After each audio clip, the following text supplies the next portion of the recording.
तीन दामाद की सास पार्ट 2। अब तक आपने सुना कि कावेरी जी अपनी तीनों बेटियों ईशा, मोहिनी और सुहाना की शादी तीन घर जमाई लड़कों के साथ करवा देती है।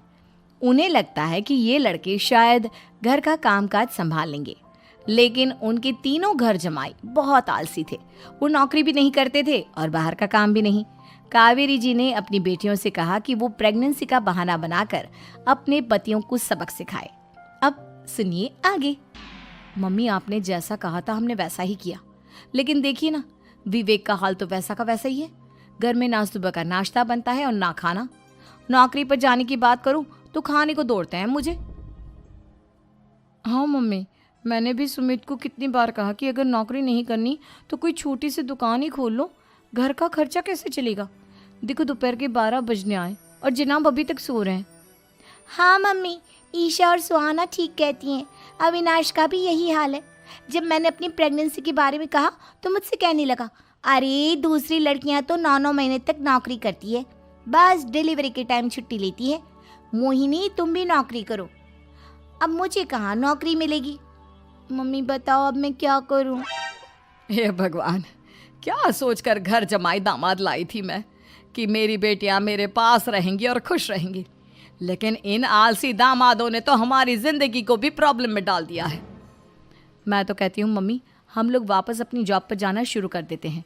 बता देते हैं इन लोगों को कि हमने प्रेगनेंसी का बहाना किया है। नहीं नहीं बेटा, ऐसी गलती भी मत करना। अगर तुमने ऐसा किया तो इन तीनों की आदत और ख़राब हो जाएगी। अरे आज नहीं तो कल कभी तो तुम प्रेग्नेंट होगी, तब वापस यही प्रॉब्लम आएगी। तब क्या करोगी तुम तीनों। हाँ मम्मी, आपकी बात तो बिल्कुल सही है। इन लोगों को तो सुधारना ही पड़ेगा। लेकिन कैसे? अपने बच्चों के आने की खबर सुनकर भी इन लोगों पर कोई असर नहीं हो रहा। पैसे कमाने के लिए घर से बाहर निकलना ही नहीं चाहते ये तीनों। अब मेरे दिमाग में एक प्लान आया है। तुम तीनों चिंता मत करो, उन तीनों को बुलाओ, फिर मैं बात करती हूँ। थोड़ी देर बाद कावेरी जी अपने तीनों दामादों को सामने बुलाकर अपनी बात कहना शुरू करती हैं।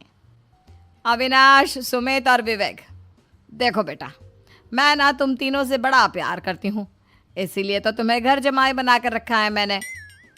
अरे मम्मी जी, सीधे सीधे कहिए ना, क्या बात है। प्यार तो हम भी आपको बहुत करते हैं। अरे मम्मी जी, आपकी इज्जत भी बहुत करते हैं। अरे भाई, आपके जैसी सास और कमाने वाली बीवी सबको मिलती है क्या? हाँ मम्मी, विवेक और सुमित ठीक कह रहे हैं। आपकी बेटी से शादी करके मेरी तो ज़िंदगी ही अच्छी हो गई है। जानती हूँ मैं, और ये भी जानती हूँ कि तुम तीनों अपने अपनी बीवियों से बहुत प्यार करते हो। बेटा, बात ऐसी है कि हमारे कुल गुरु ने कहा है कि प्रेग्नेंट होने के बाद मेरी तीनों बेटियाँ शुरू के 4 महीने हमारे गांव में जाकर रहेगी, जहाँ मेरे चाचा जी रहते हैं। अरे लेकिन क्यों मम्मी, गांव में जाकर रहने की क्या ज़रूरत है इन तीनों को। वो क्या है ना बेटा, हमारे परिवार को एक श्राप है। अगर मेरी बेटियों ने यहाँ पर बच्चा पैदा करने की कोशिश की तो उनके बच्चों को कुछ भी हो सकता है। इसलिए अब से लेकर 4 महीने पूरे होने तक इन्हें गांव वाले घर में रहना पड़ेगा। हाँ तो इसमें प्रॉब्लम क्या है मम्मी जी? हम भी वहाँ जाकर रहेंगे, पिकनिक मनाएंगे। अरे भाई, बीवी जहाँ हम भी वहाँ। हाँ यार, आइडिया तो बहुत अच्छा है। शहर की ज़िंदगी में रह रहकर परेशान हो चुके हैं, अब कुछ दिन गांव में बिताएंगे। तुम लोग समझने की कोशिश क्यों नहीं करते। तुम में से कोई भी वहाँ नहीं जा सकता, और मैं यहाँ रहूँगी ना तुम तीनों के साथ। 4 महीने की तो बात है, उसके बाद ये तीनों ही लौट कर आ जाएंगी। ठीक है मम्मी जी, अब हमारे बच्चों का सवाल है तो ये तो करना ही पड़ेगा। कावेरी अपनी तीनों बेटियों को कुछ दिन के लिए घर से बाहर कहीं दूसरे शहर में रहने के लिए भेज देती है। कुछ दिनों के बाद, अरे मम्मी जी, बहुत दिन से पिज्ज़ा नहीं खाया, मंगवाइए ना। क्या बताऊं बेटा, पहले तो बेटियां खर्चा दे देती थी क्योंकि उनकी नौकरी थी, लेकिन अब तो मेरे पास पैसे ही नहीं बचे। थोड़े बहुत पैसे हैं जो बच्चों की डिलीवरी में काम आएंगे। लेकिन मम्मी जी, आपकी बेटियों को वापस आने में तो अभी बहुत वक्त बाकी है। वही सोच सोच कर परेशान हो रही हूँ। सोच रही हूँ कल से दूध भी बंद करवा देती हूँ। अब दूध वाले को देने के लिए पैसे भी तो नहीं है ना। अरे नहीं नहीं मम्मी जी, अगर दूध भी बंद करवा दोगी तो मुझे चाय कहाँ से मिलेगी? और चाय के बिना मैं तो मर ही जाऊंगा। क्या करूं बेटा, इसके अलावा हमारे पास कोई ऑप्शन नहीं है, मेरे पास पैसे ही नहीं बचे।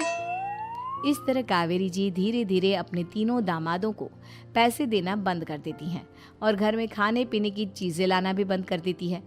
अब वो तीनों बुरी तरह से परेशान होने लगे थे और इसलिए एक दिन तीनों प्लान करके घर से बाहर निकलते हैं और बाजार में जाने के बाद यार अच्छा खाना खाए हुए कितने दिन हो गए, पता नहीं कब अच्छा खाना मिलेगा।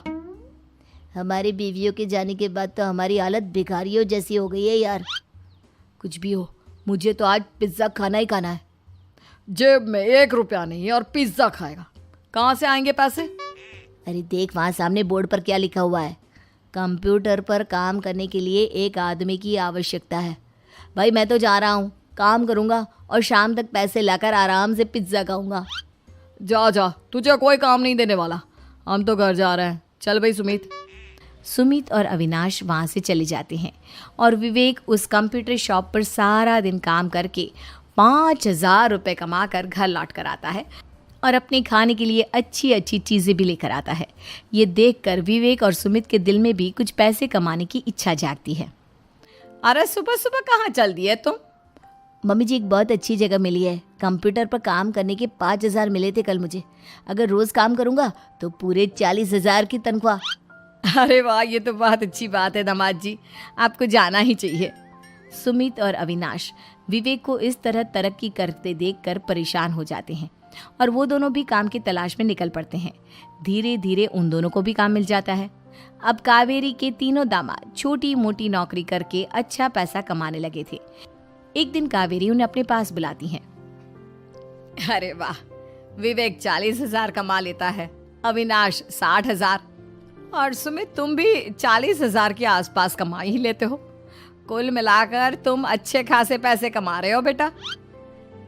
हाँ मम्मी जी, बहुत मज़ा आता है जब महीने के एंड में मोटी रकम हाथ में आती है। पूछिए मत मम्मी जी, घर में रहकर रोटी बना बना कर और तो जैसा महसूस होने लगा था मुझे तो। हाँ बेटा, तुम तीनों की बात तो बिल्कुल ठीक है और जानते हो अब तुम तीनों की पत्नियां भी वापस लौट कर आने वाली है। लेकिन मम्मी जी अभी तो उन्हें गए सिर्फ 2 महीने हुए हैं, आपने तो कहा था वो 4 महीने के बाद लौट कर आएंगी। ऐसा कुछ नहीं है बेटा, मैं सिर्फ तुम तीनों को सबक सिखाना चाहती थी कि आदमी घर में बैठकर बीवी की कमाई खाता हुआ अच्छा नहीं लगता। इस दुनिया में हर इंसान को मेहनत करनी चाहिए, काम करना चाहिए, चाहे वो औरत हो या आदमी, ताकि अपने परिवार को संभाल सके। कावेरी की बात सुनकर उन तीनों को अपनी गलती का एहसास होता है और कावेरी उन्हें सच बता देती है कि ईशा, सुहाना और मोहिनी शहर में ही कहीं दूसरी जगह रह रहे थे। शाम के वक्त उन तीनों की पत्नियां लौट कर आ जाती है और कावेरी जी का परिवार एक खुशहाल परिवार की तरह रहने लगता है।